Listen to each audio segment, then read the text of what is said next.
Book माई show juke box presents, जरा खौफ से सुनो।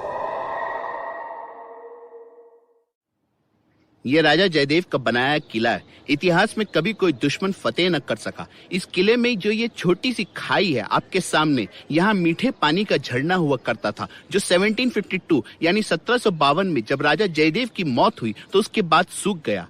फिर यहाँ रहने वाले सभी लोग, राजा का परिवार, उसकी सेना और बाकी के लोग इस किले को खाली करके निकल गए। इसके बाद गाइड जी, ये जो राजा जी की मृत्यु हुई है, ये कैसे हुई? इसके पीछे भी तो कोई कहानी होगी। बाबू, कहानियां तो बहुत है, लेकिन कहते हैं ना, अपने गुनाह और पाप के साए अपने पर ही टूटते हैं। अपने जमीर से बचकर कोई कहां भागेगा। इस किले के अंदर 1752 यानी 1752 के बाद आज तक कोई एक रात नहीं गुजार पाया। ये जो टूटी मीनार देख रहे हो बाबू, राइट साइड में बाबू, ये 40 फीट लंबी मीनार थी और इसके ऊपर एक बहुत बड़ा घंटा बंधा था। कहा जाता है 8 से 10 मुस्टंडे मिलकर रस्सी खींचते थे नीचे से, तब जाकर घंटा बजता था ऊपर में। लेकिन 1748 की लड़ाई के बाद इस घंटा घर में अजीब ये सुन, ये श्रापित किला है बाबू, जो अपने ही राजा को निगल गया। आज भी अमावस की रात दूर शहर में लोगों को एक घंटा बजते हुए सुनाई देता है। क्या सुनाई देता है? घंटा। कान बजते होंगे लोगों के। अरे नहीं बख्शी, ऐसा होता है। क्या होता है बे? हैं? इंसान मर गया तो उसका भूत जिंदा रहता है? हैं? ऐसा घूमता फिरता रहता है? साले, जब जिंदा था तब तो कुछ बचा नहीं पाया किसी को, मर के उसका भूत बदला लेगा? बात करता है। तो राजा कैसे मरा?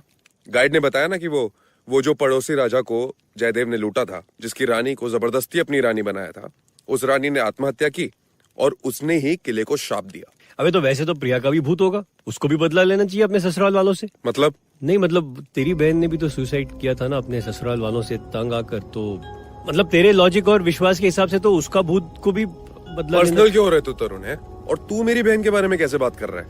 तेरी वजह से हुई थी उसकी शादी वहाँ पर। प्यार तो वो तुझसे करती थी, है ना? लेकिन तुझमें हिम्मत ही कहाँ थी अपने पेरेंट्स से बोलने की? इंटरकास्ट मैरिज होगी। यार तू उसका मेरे ऊपर कैसे डाल रहा है? यार तुम दोनों बस करो। इसको बोलना फिर। तरुण, कहाँ की बात कहाँ ले जा रहे हो? तो इसको बोलना कहाँ की बात कहाँ ले एक जा रहे मिनट तरुण, एक मिनट। गौरव, तुझे क्या लगता है? चल, वो रानी ने आत्महत्या की तो उसका भूत बदला लेने के लिए किले में आया, आकर इधर घंटा बजाने लगा। राजा जयदेव चेक करने के लिए एक दिन घंटा घर में गए तो वो भूत ने ऊपर से 40 फीट ऊपर से राजा को नीचे फेंक दिया। राजा मर गया, बदला ओवर। राइट? एग्जैक्टली। मैं मानता हूँ कि भूत है तो है, ये नहीं मानता तो ना सही। मेरे हिसाब से उस रानी का भूत आज भी इस किले में रहता है, इसीलिए तो इस किले में कोई भी एक रात भी नहीं बिता पाता। अच्छा चल, मैं बिताता हूँ। क्या देगा मुझे? तेरी फैमिली को तेरी डेड बॉडी, अगर सुबह तक मिली तो। फट्टू, मैं मजाक नहीं कर रहा, मैं सीरियस हूँ। बोल क्या देगा? अच्छा, और मैं नहीं रहा ना तो इस बख्शी को दे देना। अच्छा ठीक है, क्या लेगा बता। चल, एक सॉलिटेयर दूंगा। अबे साले डायमंड मर्चेंट अपने ड्रॉर से निकाल कर ऐसे ही एक चमकता पत्थर पकड़ा देगा और बस। विद सर्टिफिकेट दूंगा बे। चल डन। अभी क्या बजे? 9 बजे। मैं अभी जाता हूँ किले में। सुबह 6:30 बजे को सनराइज होती है, हम लोग 7 बजे मिलेंगे, ठीक? वैसे सोच ले। बच्चू, सोचने का काम तुम धंधे वालों का होता है, हम राजपूत करके दिखाते हैं। इस तरह मैंने ये चैलेंज लिया और मैं किले की ओर निकल गया। बख्शी ने जाते जाते पॉइंट आउट किया, अबे देख, आज अमावस्या की रात भी है। हाँ तो घंटा बजाकर आऊंगा ना मैं। मेरे पास सिर्फ एक छोटी पेनलाइट टॉर्च थी और उस अमावस की गुप्त अंधेरी रात में अपनी छोटी सी टॉर्च के छोटे से सर्कल ऑफ रोशनी में कदम रखते हुए मैं किले में एंटर हुआ। मैं बहुत धीरे धीरे संभल कर चल रहा था, क्योंकि डर था कहीं उबड़ खाबड़ पथरीली जमीन पर पैर मुड़ न जाए। लेकिन खुद ब खुद मेरी चाल नॉर्मल और तेज होती गई। मैं बड़े कॉन्फिडेंस से लेफ्ट राइट मुड़ता हुआ, कहीं सीढ़ी चढ़ता तो कहीं उतरता हुआ किले की इंटीरियर की ओर बढ़ा चला जा रहा था। और एक पॉइंट पर मैं रुका और मैंने टॉर्च लाइट में चारों तरफ की जमीन चेक की तो हरी हरी छोटी कटी घास थी, उसमें साफ समतल रास्ते बने हुए। मुझे बड़ा अजीब लगा। दिन में तो यहां जंगली घास और पत्थर चट्टान वगैरह ही दिख रहे थे। इट्स वेरी स्ट्रेंज, शायद हम इस रास्ते आए ही ना हो। लेकिन अब जैसे ही मैं आगे बढ़ा और अपनी टॉर्च लाइट सामने की ओर फेंकी तो ये क्या था? सामने एक महल जैसा स्ट्रक्चर, सुंदर रेड स्टोन से बना, जिसमें खिड़कियां थीं जिनमें रंग बिरंगे कांच की सजावट थी। ये महल तो गाइड ने हमें दिखाया ही नहीं था। उसने तो बताया था यहाँ राजा का महल कब का टूटकर गिर चुका था, बाकी किले की तरह खंडर ही बचे थे। पक्का इस एरिया में गाइड हमें लेकर नहीं आया था। ये तो बहुत ही सुंदर महल था यहाँ मेरे सामने। मैं आगे बढ़ा तो महल का बड़ा सा दरवाजा दिखा, सॉलिड टीक वुड का बना। मैंने ट्राई किया तो दरवाजा खुल गया और मैं अंदर घुसा। अंदर घुसते ही मेरे पीछे दरवाजा अपने आप बंद हो गया और मुझे आवाज आई, कौन है? एक क्षण के लिए मैं फ्रीज हो गया। क्या कहीं साला सच में तो कोई भूत वूत नहीं है? लेकिन भूत तो किसी रानी का होना चाहिए ना। तो क्या रानी की मर्दाना वॉइस थी? मुझे हंसी आने को हुई जब कौन हो तुम? यहाँ क्या कर रहे हो? मैं मुड़ा और मेरे सामने 35-40 की उम्र वाला बंदा खड़ा था। स्मार्ट, हैंडसम, टी शर्ट और जीन्स पहने। मैंने उसे फेस किया और अपनी छाती फुलाते हुए उससे पूछा, तुम कौन हो? तुम भी किसी को चैलेंज देकर किले में रात बिताकर दिखा रहे हो क्या? और मेरी बात पर वो हंसा। ऐसा ही समझो, आई एम जेडी। तरुण, तुम दिन में आए हो इस किले में? साला हम आए थे दिन में, लेकिन हमारे गाइड ने ये महल दिखाया ही नहीं यार हमको। चलो मैं दिखा देता हूँ, मैं तो लोकल ही हूँ, इस किले के चप्पे चप्पे से वाकिफ हूँ। अच्छा, तो तुम पहले भी यहाँ रात भर रह चुके हो क्या? ये बकवास है ना ये भूत वूत की स्टोरी सब। यार मानने ना मानने वाली बात है। लोग अपने डर को, अपनी कमजोरियों को ऐसे बहाने देकर छिपा लेते हैं। तुम्हारी क्या कमजोरी है? मतलब? यार तुम डरते नहीं हो ये तो जाहिर है, वरना यहाँ रात में आते क्यों? लेकिन कोई कमजोरी तो होगी ना, वरना अपनी मर्दानगी या हिम्मत दिखाने का ये स्टूपिड चैलेंज क्यों लेते? और उस वक्त मैं जेडी की बात पर हैरान हुआ। बात तो उसने सही की थी। सोचो तो, मैं गौरव को क्या प्रूव करना चाहता था? मैंने वो सॉलिटेयर के लिए तो ये चैलेंज लिया नहीं था।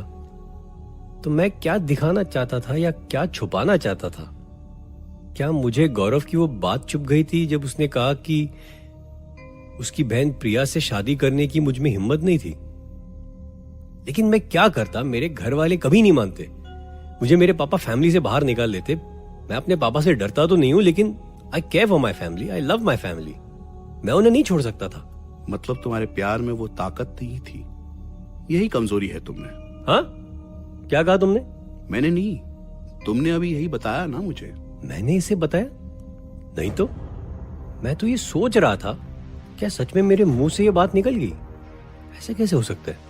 कोई नहीं तरुण, होता है, प्यार व्यार में ऐसे हादसे होते हैं। ये घंटा कैसे बजा? तुमने सुना? हाँ, 12 बज गए ना। ये तो रोज रोज रात को बजता है। आओ तुम्हें दिखाता हूँ। लेकिन घंटा तो है नहीं। वो घंटे घर की मीनार तो कब की टूट चुकी है। गाइड ने बताया ना, कोई घंटा है नहीं वहां पे। तरुण, तुमने तो ये महल भी नहीं देखा था दिन में। और ये कहकर जेडी आगे चला गया। मैंने अपनी चारों ओर देखा, सब कुछ रियल था। मैं सपना नहीं देख रहा था। जब मैंने दोबारा जेडी की ओर देखा तो वो वहां नहीं था।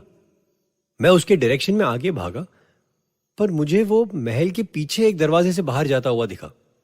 मैं उसके पीछे पीछे गया और दरवाजे से बाहर निकला तो मैं ठीक घंटाघर की मीनार के सामने खड़ा था। 40 फीट लंबी मीनार मेरे सामने थी और उसके ऊपर एक बड़ा सा घंटा अब भी हिलता हुआ दिख रहा था। ये कैसे हो सकता है? नहीं नहीं, कुछ तो गड़बड़ है। मैंने जेडी को आवाज लगाई, जेडी! यहां हूं मैं, आ जाओ, ऊपर आओ। जेडी ऊपर घंटे के बगल में खड़ा था। लेकिन ये नहीं हो सकता। मैं पसीना पसीना हो गया था। मैं पलटा और वापस महल के अंदर जाने लगा। मैं यहां से बाहर निकलना चाहता था। मैं भागा महल के अंदर और सीधे दरवाजे की ओर गया।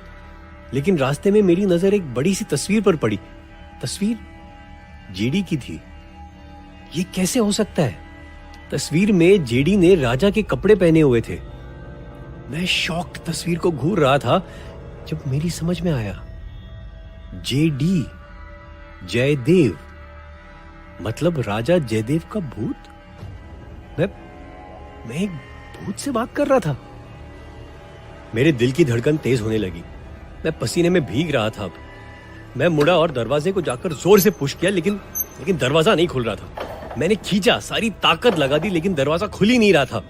अब महल से बाहर निकलने का एक ही रास्ता था, पिछले वाले दरवाजे से। सो मैंने प्रभु का नाम लिया और मैं पिछले वाले दरवाजे की ओर भागा। दरवाजे से मैं बाहर निकला ही था कि किसी ने मुझे पुकारा। तरुण, मैं रुका। ये आवाज तो प्रिया की थी। इतने साल बाद भी मैं प्रिया की आवाज नहीं भूला था, लेकिन प्रिया तो मर चुकी है। मैं पलटा और मैंने ऊपर मीनार की घंटे की तरफ देखा तो वहां अब प्रिया खड़ी थी। ये मेरे साथ क्या खेल चल रहा था? मैं समझ रहा था कि ये सच नहीं है, लेकिन जैसे मेरे पैर अपने आप मीनार की ओर बढ़ने लगे। मैं जाने कब तक तुम्हारा वेट करती रही तरुण। शादी के बाद भी मुझे लगता था कि तुम मुझे बचा लोगे। प्रिया, मैं कुछ नहीं कर सकता था।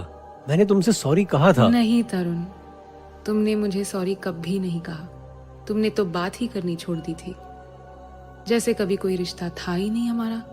नहीं प्रिया, ऐसी बात नहीं है।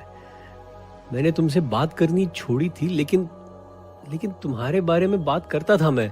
मैंने गौरव से कितनी बार कहा था कि तुम्हें तुम्हारे ससुराल से वापस बुला ले, तुम्हें वहां टॉर्चर ना होने दे, लेकिन वो भी तुम्हारी तरह बस सॉरी था। मुझे माफ कर दो प्रिया। मैं मानता हूं कि मैं कमजोर था, लेकिन कमजोर थे, लेकिन अब तो नहीं हो ना। अगर तुम्हारा प्यार सच्चा था तो आओ और आकर मेरा हाथ थाम लो।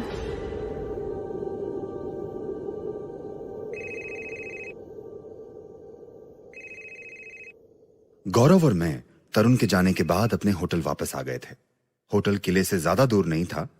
अचानक 1-2 बजे के आसपास गौरव का मोबाइल बजा। ये देख बख्शी, ले आ गया तरुण का फोन। लगता है हार मान ली उसने, किले के बाहर आ गया होगा। हाँ हेलो। क्या? पता नहीं तरुण ने उससे क्या कहा, लेकिन गौरव चौंक कर उठा और चप्पल पहनते हुए बोला, बख्शी चल। तरुण को कुछ हो गया है। वो अभी भी किले में ही है। अजीब सा कुछ बड़बड़ा रहा था, प्रिया का नाम ले रहा था। चल। प्रिया का? मुझे बात अजीब लगी, लेकिन हम दोनों फौरन किले पर पहुंचे। गौरव रास्ते भर खुद बड़बड़ा ही रहा था। प्रिया ने भी सुसाइड करने से पहले जब मुझसे फोन पे बात की थी, तब यही कहती जा रही थी वो कि काश तरुण ने हिम्मत दिखाई होती। एक्चुअली चाहता तो मैं भी प्रिया को बचा सकता था। मेरी फैमिली खामखा लोग क्या कहेंगे, समाज क्या कहेगा अगर शादी के बाद हम बेटी को वापस घर ले आए, बस इसी सब में पड़ी रही। लेकिन मुझे प्रिया को उसके ससुराल से वापस लाना चाहिए था। मैं प्रिया को बचा सकता था, मैं बचा सकता था उसे। किले में पहुंचते ही हम अंदर की ओर भागे, तरुण को आवाज देते हुए, लेकिन तरुण कहीं नहीं दिख रहा था। तभी गौरव चीखा, बख्शी यहाँ। और मैं जैसे ही पलटा, मैंने देखा गौरव नीचे की ओर झुका हुआ आगे बढ़ा। एक पत्थर से उसका पैर टकराया और वो नीचे गिरा। गौरव! मैं दौड़कर वहां पहुंचा। गौरव एक छोटी सी खाई में गिरा था, जहां कभी मीठे पानी का झरना हुआ करता था। मैंने टॉर्च की लाइट नीचे की ओर फेंकी तो गौरव के बगल में तरुण भी वहीं पड़ा हुआ था। दोनों मर चुके थे।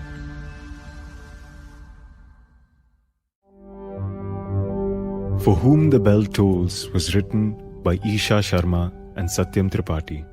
Directed by Satyam Tripathi, with performances by Karthik Sitaraman, Akshay Kohli, Omi Joshi and Veera Saxena. Come back next week for another horrifying story called The Forbidden Book, exclusively on BMS Jukebox.